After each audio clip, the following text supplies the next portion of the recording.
Welcome friends to another r/EntitledParents video. Today we've got a crazy story of a parent actively monitoring their kid's credit. But first, a story from Pretty Lion 43. Entitled parents think only people with kids can come to the park. My town has 3 parks. One is small and used to have picnic tables. The second one is fairly bigger and had tennis and basketball courts. But the third one is the biggest and most beautiful one. It has a huge lake with docks for fishing, hiking trails, 2 big beautiful buildings that's been used for a variety of parties and celebrations, and next to that a large playground. An old man started going to the playground and sitting at one of the picnic tables that was under a roof along with other picnic tables. He would have a sad smile on his face as he watched the kids laughing and having a good time. Unfortunately, some parents became uncomfortable and wanted him to leave.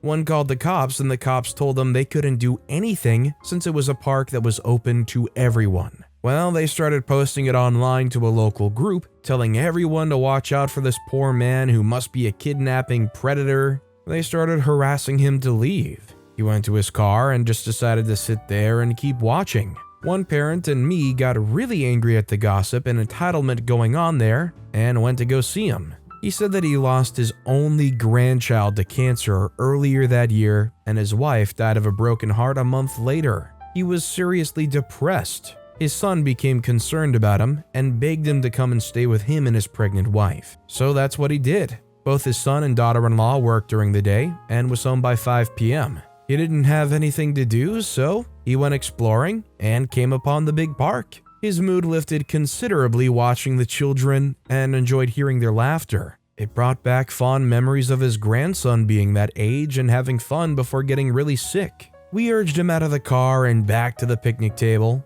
while the other parent went to go tell the others the true story and apparently got into a huge argument about just who was allowed at the park. I told the elderly man of my 2 kids and how he had every right to be there. I had an idea and told the other parent when he came back shaking his head at the stupidity of the other people thinking they can say who is and isn't allowed at a public park.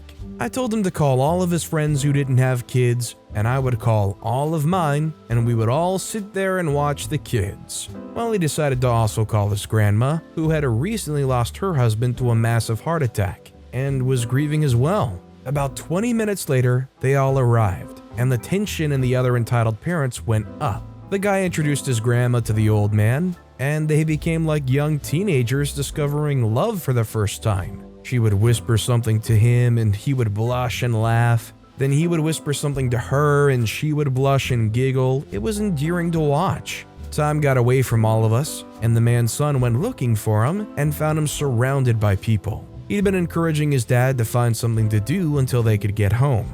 He was happy that he found and made a lot of friends. All of us took turns picking him up, and soon, the old grandma as well, to take with us on outings. The old man got married to the old grandma, and they spent a blissful 10 years with each other before passing within a few days of each other. Honestly, overall, this is a great story, and it's nice to hear that a person who was grieving and was only going through tough times was able to be lifted up by people in the community that saw the injustice that was going on here and stopped and was just a good human to them. Would you guys say that you think the pearl clutching about who's at parks or people's intentions at parks are unreasonably high? Or do you think the parents in this situation seeing a lone man, whether he's elderly or not, sitting in the distance watching the kids was a fair thing to call out or consider creepy? Let me know what you guys think in the comments down below. Our next story is from abbreviations Glum754, thinking about cutting my parents out of mine and my newborn's life. So long story short, my family is screwed. I, 24-year-old female, had a crap childhood. I had a son at a young age, he's now 7, but my mom has always tried to be his parent and would never let me be a mom, and even got to the point she'd apprehended him from me, which I won't go into too much details about because that's not where my issues are. My parents have never liked anyone I've brought home, so when me and my high school crush, 23-year-old male, started talking again last year, both of us have a kid from different relationships, we absolutely hit it off. Well, my mom didn't like it when he started pointing out all her abusive behaviors towards me. A few examples are degrading me, saying I shouldn't be with a boyfriend as he's abusive, he is in no way abusive at all, and telling my son that I never loved or cared about him. Well, fast forward a few months, end of August 2021, I found out I was pregnant. I was ecstatic, and so was boyfriend after it settled in. Mom was pissed. Her and my stepdad tried to have a baby of their own, couldn't get pregnant due to mom's health issues, asked me to be a surrogate. I said no, 2018, and boom. Mom's been trying to keep my son with her ever since. Unfortunately, I had to reside with my parents due to my boyfriend's roommate freaking out and threatening to kick him out for me being there, and we weren't able to get a place together yet. December came, he got into a new place. Middle of December, my mom kicked me out for telling her she will not be in the delivery room with me when I delivered my newborn son. Boyfriend will be with me instead.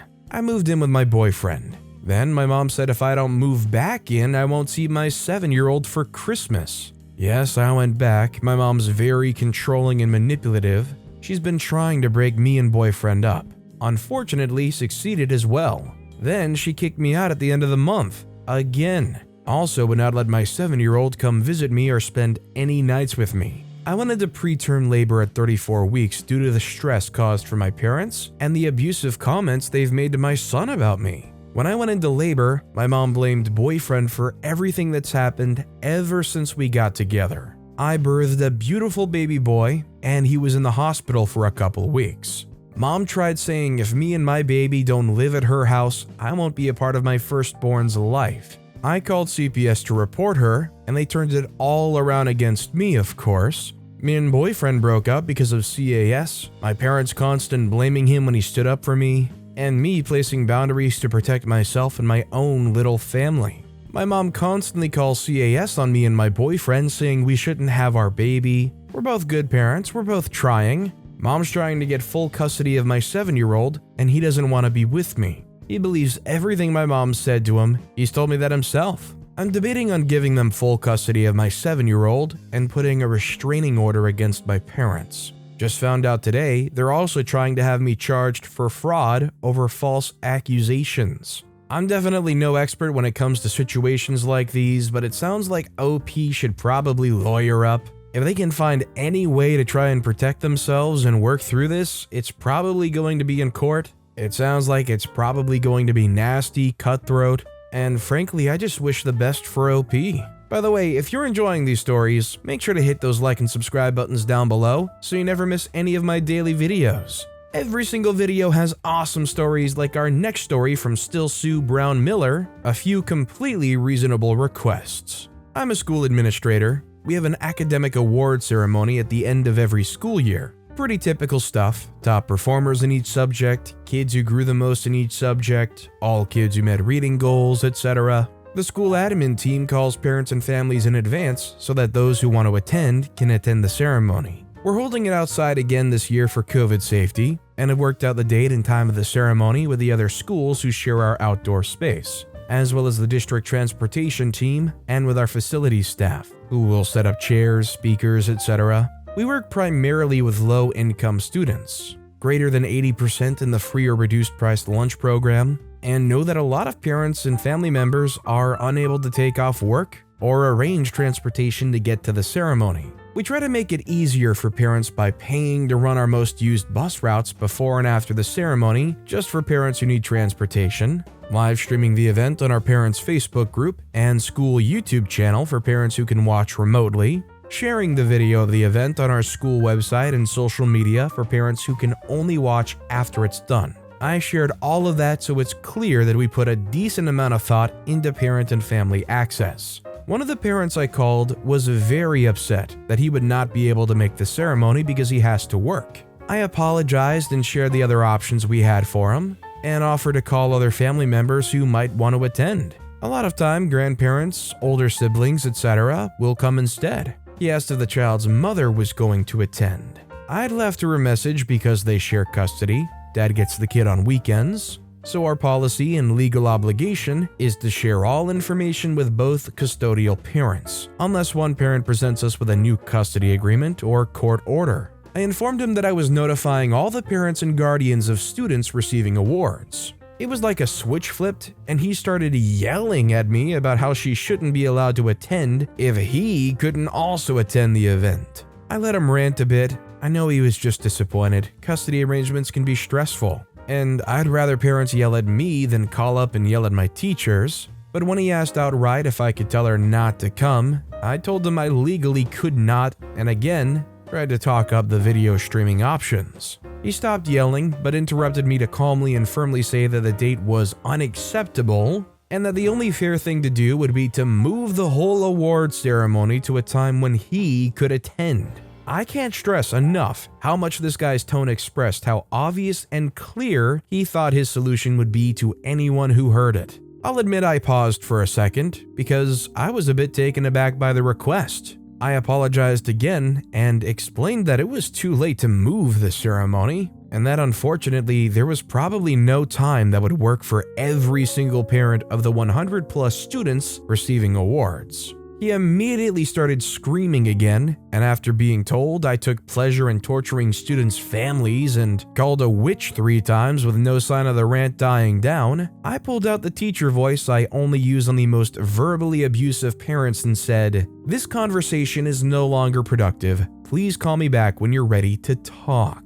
I thought that would be the end of it, and shot off a message on the staff Slack so teachers and other staff members would know what was up if this guy tried to bring it up with anyone else. I also put him on the list of parents who need me in parent-teacher conferences and copied in on all teacher communication, since he showed he had no problem berating a staff member, and I never want one of my teachers to be talked to the way he had talked to me. He called my office about an hour later and I took the call. He sounded much calmer, although he didn't apologize. Fine, pretty used to that from parents, and I can pretend it didn't happen if it means we can move forward. He said that he understood that I was refusing to move the award ceremony and that I needed to help him get out of work so that he could be there for his kid. I have written notes for parents before so they can get shift changes or time off, especially when we're doing remote learning days for COVID, so this isn't totally foreign to me. At this point, I'm just happy it sounds like he's being more reasonable, so I tell him that I'd be happy to send home an official-looking letter with the school letterhead and whatnot about the award ceremony for him to show his boss. That sets him off again, because you see, he is his own boss. How dare I suggest he's working for someone else? He's making his own fortune his way and doing it all without the inflexibility of a traditional corporate or retail structure. I don't say anything because I don't think I could have avoided snarkily pointing out that if his schedule was really so flexible, he'd be able to attend the award ceremony and we wouldn't need to have this conversation. He winds down by telling me that I need to reach out to the potential client he's scheduled to meet with during the award ceremony. I need to explain that I'm forcing him to attend this mandatory award ceremony, and I should also imply that he will lose custody if he doesn't attend. I tell him I'm not comfortable making that call, and I'm definitely not comfortable lying. At this point, I have him on speakerphone and my assistants joined me. We're both wondering how much more off the rails his demands are going to get. He doesn't disappoint. He tells me that I'm forcing him to miss out on this big potential client who was definitely going to invest in NFTs through him. That I should make it up for having the school invest in NFTs. We could make a NFT of the school mascot. Maybe kids could even get NFTs as their awards. I apologized and told him that I wouldn't use public education funding to buy NFTs, but I wished him a lot of luck in his business venture and didn't pause before telling him that I had to jump into another meeting, have a great day, bye-bye, before he could out-crazy himself again. Hopefully that's the end of it, and he will not have any new demands when he picks up his kid tomorrow. Just when you thought this guy couldn't get any more ludicrous and unreasonable, they start asking the school to buy NFTs from them and start handing out NFTs as awards using public education. The day you see integration in public schools with NFTs would be a very, very different world, I feel like. Maybe a private school would do that though.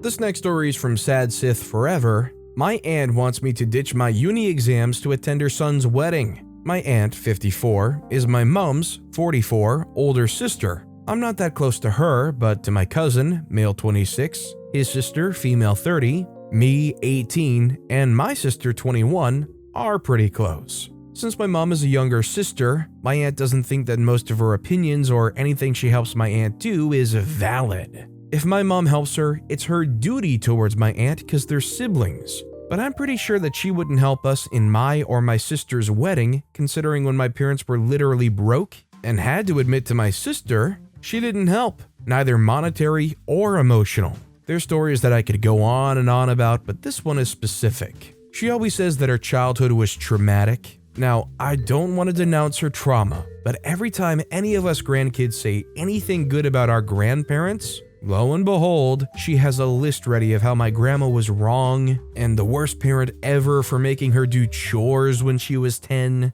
My grandma was busy saving her kids from an alcoholic grandpa and worked and saved for the family. Anyways, but since I was the one who once told her to stop going on a tirade every time I try to reminisce about my grandparents with us siblings, I was the one who saw my grandma as she took her last breath. Since then, she's been on rampage of taunts and insults. She never liked me from the beginning, but this made things worse. Yesterday, as she and my cousin came to our house, we discussed about his wedding. I informed both of them apologetically that even though the schedule hasn't been released yet, it's possible that I have exams on the days pre-wedding ceremonies and the actual wedding will take place. And thus, I most likely won't be part of it since these were university exams, not the internal one that the college manages. My cousin was disappointed but understanding, but my aunt, she went off. She ranted about how disrespectful that was. I told her that I can't do anything. I've never said that I won't help her with other things. Since weddings and other ceremonies are out of our city, it would be impossible for me to be there and give my exams at the same time. She called me an idiot, the R word, and many nasty things that I still haven't gotten out of my head. She called me a burden on my family. She also said that I was probably faking exam scenarios. I just wanted to screw around or something when my mom started defending me. I've always been on the above average spectrum of academics. On the other hand, my cousins and sister all got highest marks in grades. I was, however, enrolled into the school for gifted students. In the end, my cousin, my sister, and my mom teamed up to defend me, but she still screamed at me at the top of her lungs. My father finally had enough of this crap and he calmly told her to leave. I wished it ended there. Of course, it didn't. She told my cousin and sister that I told her to get out of the house just because she expressed that she was disappointed that I couldn't come to my male cousin's wedding. My female cousin lives in the US and her family's obviously her first source of information. She texted me to get my side and apologized profusely when male cousin told her what happened.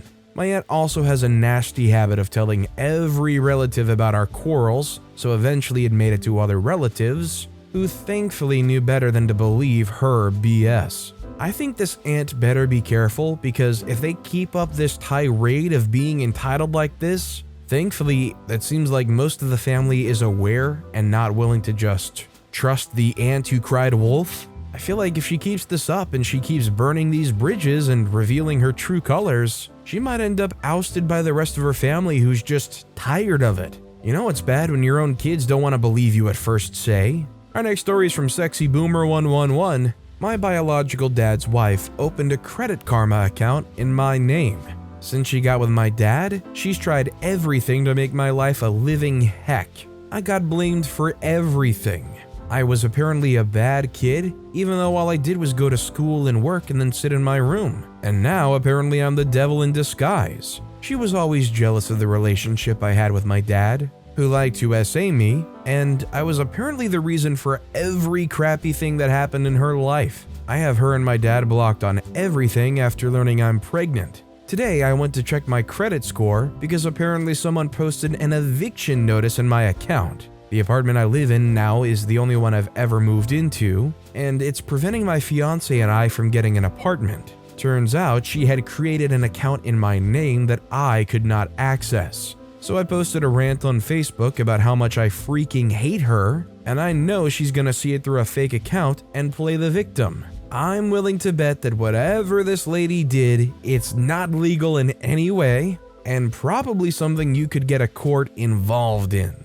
I'm not saying it's the right thing for OP, but there's definitely the potential to see how far this thing could go. I just hope OP gets that all shut down and takes back control of whatever they need to. Don't let that virus stay attached in any way to your financials. Our next story is from Cathjoy. My colleague tried to get me to cancel my holiday because I didn't have kids. Many years ago, when I was in my early 20s, I used to work in a supermarket. Normally, I got along with all my colleagues and was always happy to do them favors, like swapping shifts, provided I wasn't doing anything. However, one colleague had a habit of seeing last-minute holiday deals and then booking them before she checked if she could have the time off. Then, if management told her too many people were off, she tried to bully other staff into canceling their holiday. Sadly, many buckled and gave in to her. This time around, myself and a manager had a week off in the same week she wanted. She knew she couldn't bully the manager, so while I was on break, she came up to me and said,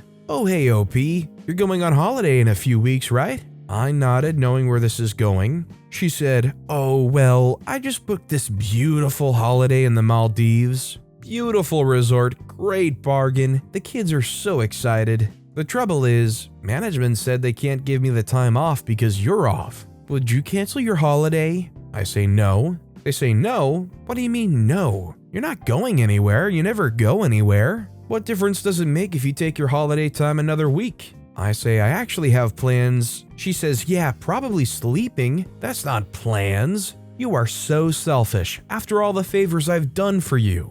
I say, "You've never done me any favors. I've swapped several shifts for you over the years, including New Year's because you said you wanted to spend time with your kids. But every time I ask to swap a shift with you, you always refuse." She says, "Well, you don't have kids. It doesn't matter when you take holiday. My kids are so excited about this holiday. You're going to upset them. And I've already paid my deposit. I'll lose it if I cancel now." I say, "Maybe you should have checked you could have the time off before you booked the holiday." She says, "You are such a selfish witch. What are you doing that's so important that you won't give up your holiday time?" I say, "I'm going to my cousin's wedding." She says, "What, for a whole week? That's BS." I say, "Actually, I'm planning to spend most of the week catching up with my family up there. I haven't seen them in years." She says, "Well, it's just a cousin. They're not important. And if you haven't seen them in years, that's your fault. You could see them anytime. I need that holiday week more than you." She continued to piss and moan, calling me selfish, demanding I cancel my holiday. She tried to guilt me into submission by reminding me her kids were so excited, how upset they would be if they couldn't go, how I was going to make them cry, and how they hadn't had a holiday like this in years, which was an utter lie. Having had enough of her, I got up and walked away, because if I didn't, I was going to lose my temper. I immediately put in a complaint to HR and to the duty manager. The manager had a word with her and told her she can't make people cancel their holiday. She claimed she had just asked me nicely, and I took it the wrong way and the complaint went no further. Though my colleague did at least stop bugging me. Fast forward several weeks, I returned to work after my holiday and found no trace of my colleague. Usually, as soon as anyone who refused to cancel got back from holiday, she would waste no time in trying to make them feel bad. I soon learned that my colleague had been fired. It turns out that she had called in sick the week I was on holiday. The managers got suspicious, as this was the exact week she wanted off. They did some digging, where they saw pictures on her Facebook account that proved she went ahead and went on holiday. So, she was immediately dismissed. Oh, I don't think there's any greater joy than dealing with an entitled colleague who tries to bully you into giving up your time off. I've been around a few entitled people like this, and I just can imagine how uncomfortable it is where they're there right next to you, maybe crouching down while you're sitting at your desk saying like, "Well, you don't have kids, so you just don't really understand how it is. If you could please go ahead and cancel your time, my family would really appreciate it. My kids are so excited." In that moment, you control yourself, but man, you would love to just give one good deck to that face. You know, you just want to blow up and say, "Get the freak out of my face." But you just put on that smile, straighten your posture, and you say, "Well, you should have been a little bit more careful when booking the holiday." And our final story of the day is from Twist Upper 8903. "Sorry, entitled mom, dad, and younger brother. I refuse to play happy family and no contact means no contact. I, 26-year-old female, moved out in late December 2021. And for my emotional health, I cut off contact with my family. For context, I cut off my parents due to them turning into religious fanatics and trying to push their beliefs onto me, and the last straw was when they caused an emotional event where they tried to throw out some stuff that my late older brother left for me to always remember him by. anime graphic tees, and a Polaroid photo album of the good times we both had together. And their excuse was, "That is diabolical," or "It's time to let the dead be dead." Mind you, this was their eldest son we're talking about, and they're acting as if he was the worst person on earth. He wasn't. I even cut off my younger brother, 22-year-old male, due to him becoming verbally and emotionally abusive. The only one with who I had contact with was my sister-in-law, 28-year-old female, for the sake of my nephew, and she begged me to get help since she saw that I looked affected. I took her advice and decided to attend therapy, and in a few sessions, I noticed how toxic my family was and even ignored all the red flags. Everything was going great until I got a WhatsApp notification from a group that was created. It was my parents and younger brother telling me that 5 months were enough from no contact, and that I had a lot to do to reconcile with the family and keep the peace. I read the message many times, and I answered back by saying that while I love them and there is no hate in my heart, I can't go back in contact with the people that damaged my emotional health for them to feel better about themselves, and that I'm not willing to play happy family, and that my emotional health is much more important than anything. Before any of them could reply, I got out of the group chat and blocked their numbers. My friends, family, my mom's coworkers, and my boyfriend, 28-year-old male, have said that I'm brave for doing this and that I should always put myself first and not let anyone walk all over me. I guess it's good to finally feel free. I definitely think this is great that OP's focusing on them first, their mental health first. If there's a situation where you could make it work with your family and stay in contact with them, great. But if not, and being in contact with them means reliving traumatic moments and damaging your mental health, it's more important that you not have contact with them and honestly focus on being sane and having good days. So I fully agree with OP. I think it's great that they're doing what they can to work through everything and focus on their mental health. And moving forward, I wish nothing but the best for OP. And also, I think the parents are absolutely diabolical for throwing that stuff out, and I would never forgive them for that personally. But with that being said, that's all the time we have for today. Now, if you want to hear another entitled parent story that was even more insane than the ones in this video, click on that left video. Or if you missed my latest video, click on the right. But with that said, I'll see you all next time for some more stories.